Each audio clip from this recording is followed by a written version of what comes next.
Hello and welcome to Chess Lovers channel.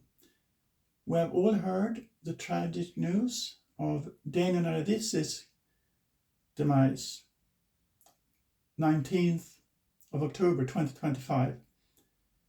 He was born the 9th of November 1995, so he was going to become 30 years old. So he was just in the beginning of his career in many areas. He was not only a grandmaster, he was also a great streamer on Twitch as well as YouTube. For example, on YouTube, he has a series called Chess Mastery Explained. A grandmaster plays a beginner, and his videos can be watched by both beginners and advanced players because his comments are so instructive. So I can certainly recommend his videos. And he was also a very strong bullet player, blitz player. And in these games, when he plays beginners, he's playing 50 minutes games. And it's funny because it says that this time frame is a little bit unusual, and that is because he's more used to play quicker format chess, even 1 minute or less. He also played classical chess, and the highest rating he achieved was 2647. But apparently he wanted to focus on other areas in chess. Otherwise he could have certainly have reached the 2700 level and become a member in that club, but of course extremely hard work would have been required. And he was very highly educated, so he had other interests apart from becoming a stronger and stronger chess player in classical chess. So in my hand I'm holding his first work, Mastering Positional Chess, Practical Lessons of a Junior World Champion. And this is, like John Donaldson writes in this book, a unique book. It's unique in many ways. And I'm going to discuss this book of him, published on New in Chess 2010. But he has written another book, published on the same company, New in Chess 2012, called Mastering Complex Endgames. But I will not concentrate on this one in this video.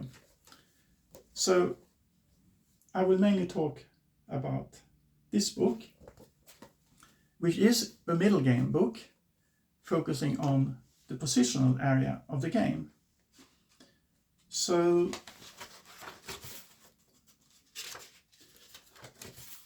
yeah, it begins with a preface by his parents, Vladimir and Lena Naroditsky. I have underlined the following: writing is undeniably slower and allows you to comprehend the material much better. And he usually wrote in his notebooks, and he preferred this way of writing than writing by digital means. And apparently he started to write this book, the beginning of it, already in 2006. As I said before, this book was published in 2010. Because when he played in the Junior World Championship, he noticed that he would have greater chances to win the game by exploiting positional errors. And this is the reason he wrote this book, because he did the same mistake as most juniors do, by focusing too much on tactical exercises. Of course, tactical exercises are important too, but you must complement such training with positional exercises and a deeper understanding of positional issues. And that is the reason this book is so great.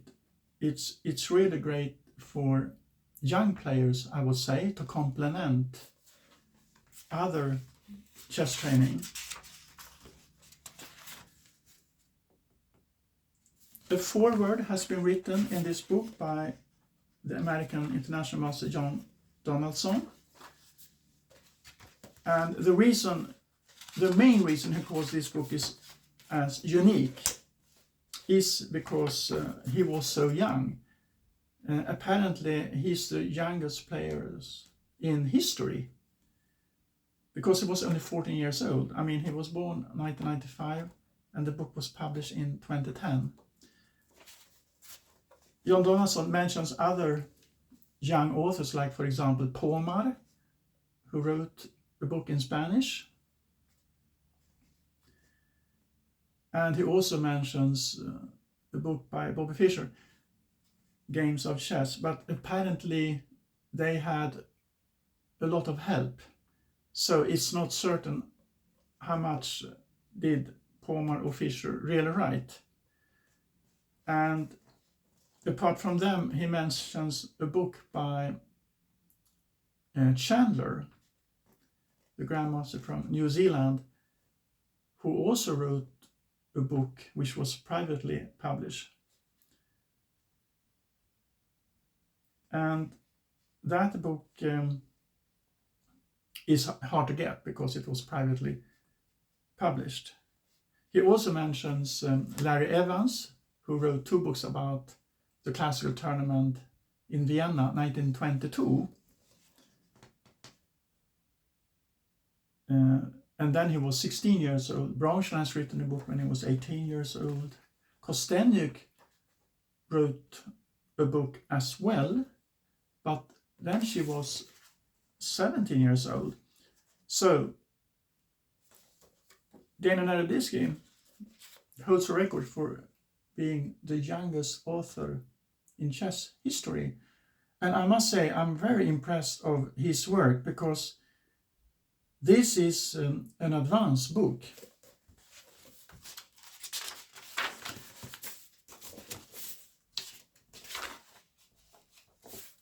So Daniel has also written an introduction to the book, and one of the keywords is paralysis. Another keyword is prophylaxis. So for him, paralysis means that you try to impede the development of your opponent's pieces. You try to immobilize them as much as possible. He also has an expression called silicon syndromes. And in this time, Fritz was the best computer. And silicon syndrome means that strong players trust the computer too much. And of course, it was more dangerous during this time because the computer was not as good as they are nowadays. But still, it's a useful expression to remember, silicon syndromes, when you don't have the balance regarding whom you should trust or not. Should you trust the computer, or should you trust humans? Should you trust principles? Should you trust concepts? Should you trust the long variations when you haven't seen until it's finished?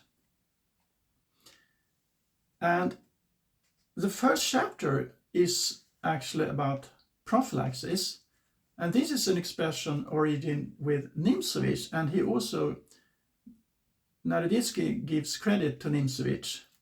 But what is interesting with this book, and why I call this book advanced, is because he's widened the concept. Of course, he mentions players such as Petrosyan and Karpov, but he also widened the concept himself. In the beginning of the book, he has written acknowledgements, and he mentions, for example, the grandmasters Kaitan and Sachis, which were his trainers. Obviously, they have probably taught him these concepts. But for me, it doesn't matter, because it has been Naroditsky who has written this book.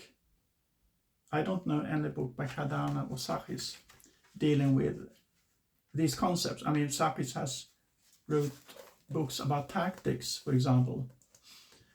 So I think we should really credit Naroditsky for widening the concept of prophylaxis. And he also shows these famous games. For example, when he talks about prophylaxis, he mentions the game played in the candidate tournament Neuhaus in Zurich 1953, a book I have recommended in a few videos. Especially the game he's mentioning here is the game Reshevsky-Petrosian, where black plays the famous move Rook E6, a double exclamation mark. So it's a prophylactic exchange sacrifice to control the light squares. And I strongly recommend you to look at that game. If you are not familiar with it, you should definitely have a look. He also talks about the game between Karpov-Timman, played in Moscow 1983. And this book can be found in one of Naroditsky's book. And I have also been impressed by this game. There's also a game where Karpov plays against Yusupov. So those prophylactic extensions of Nimzovich's prophylactic idea are well known, but what is particularly Daniel Naroditsky's contribution, what I mean when I say that he's widening the concept of prophylaxis. For example, he's talking about semi-prophylaxis, and with that he means that you try to eliminate a very dangerous piece, a piece that would become dangerous if you didn't eliminate it. And he shows a game, is also very famous, Paralysis-Petrosian, Moscow 1983, where Petrosian sacrifices a rook on e3 for a black square bishop to get control of the dark squares. So apparently we have many prophylactic games from this tournament, Moscow 1983, as we also had this game Karpov-Timman from that tournament. So Petrosian and Karpov has certainly helped to widen Nimzovich's concept. So you can see this book as a continuation of what Nimzovich has been writing in My System about prophylaxis.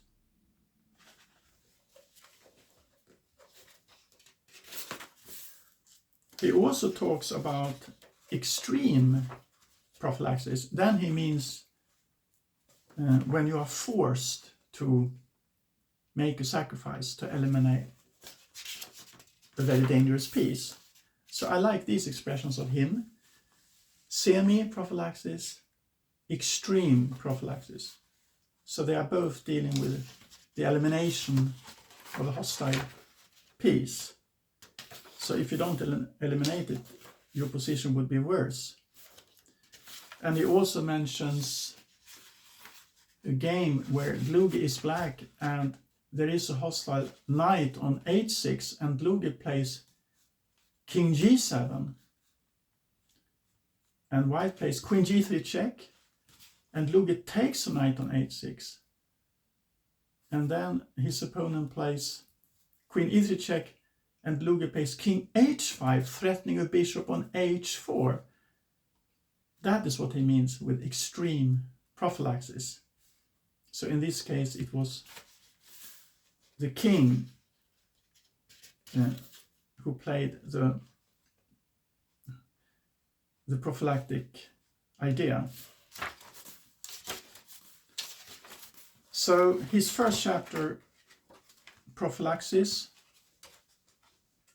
is perhaps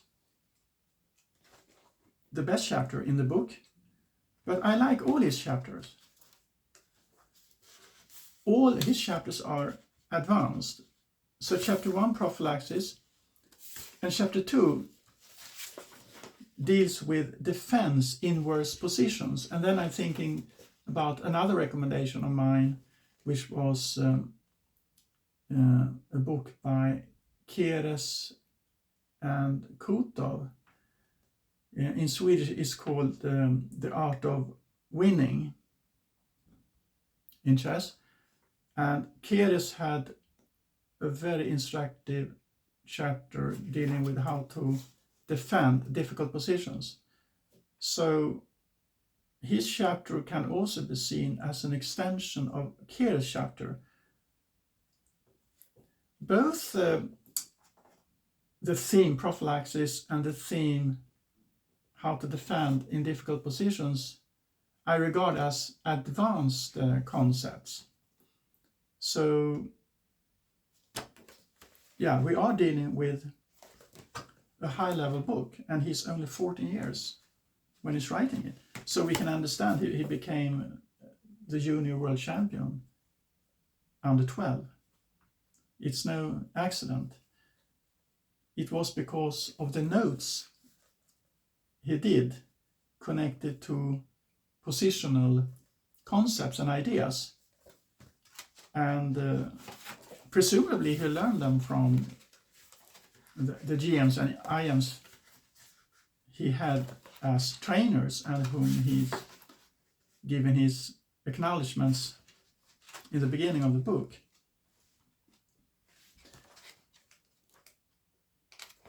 And the third chapter is also advanced, because, fourth chapter, then he deals with positional sacrifices, and this chapter is also worth reading. So he says that in the middle game, the positional sacrifice is most common, less common in opening and end game, but if it arises in the end game, the most common is to sacrifice a pawn. This is also very interesting. I haven't read that in any other book.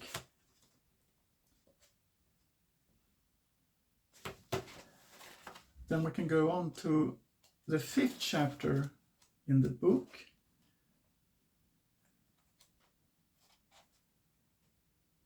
Yeah, building and breaking fortresses. And here I'm thinking about the best player on the planet, Magnus Carlsen, because I heard somebody say of him that the reason he's so good is because he knows more fortresses than any other players. This is also a very interesting theme. He's beginning with showing a famous study by Chekhov, 1947, where white is a rook down, but nevertheless holds the draw because there are no entry points into white's position. And then the last chapter in the book, chapter 6, he deals with maneuvering, and maneuvering is also very important. So he says that even if your pieces are on good positions, you should always strive to improve them even further. You should always try to improve them. I really like that expression by him. So as a whole, I strongly recommend this book, but it's highly advanced.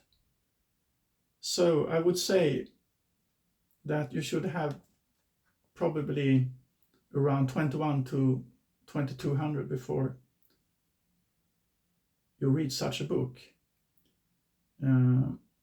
So he's writing that this book is for players on all levels. Of course, anyone can read this book, but it will be more difficult the lower understanding of chess you have. So this should not be your first book. He's not really talking about classical chess in this book. He's already talking about Nimzowitsch and dynamic ideas, because he's dealing with these long-term sacrifices, exchange sacrifices, pawn sacrifices, which you cannot really calculate because it has to do with advanced positional concepts. So I must say that I have possessed this book for a long time, but there are so many books. But now I understand this book I must read thoroughly, because it's an extension in many ways to the books I have already recommended to you. So for this reason, I will now put this book as number 21 in my series of classical middle game books. I haven't checked if it's easy to buy this book, but it is pretty old. But perhaps the company, if there is lack of this book, which I assume it is, I mean, it was published in 2020, so hopefully they will republish this book, because it's really strongly recommendable. So it was really unfortunate I only discovered this book now because of these sad news, but that is how life is sometimes. We all have limitations of time, and we must always prioritize what are the best books to read. And there are many good books, and we must read them in the right order.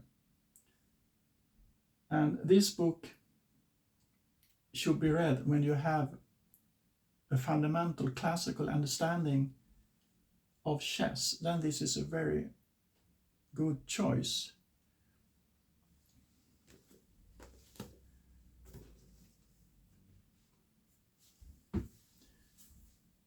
So I will talk about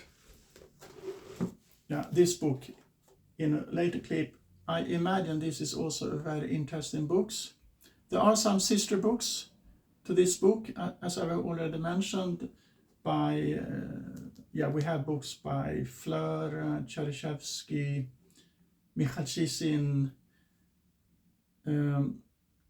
but what I have seen so far is that this is a book in the same spirit as Fleur's book, because he's dealing with unusual piece, multi-piece endings.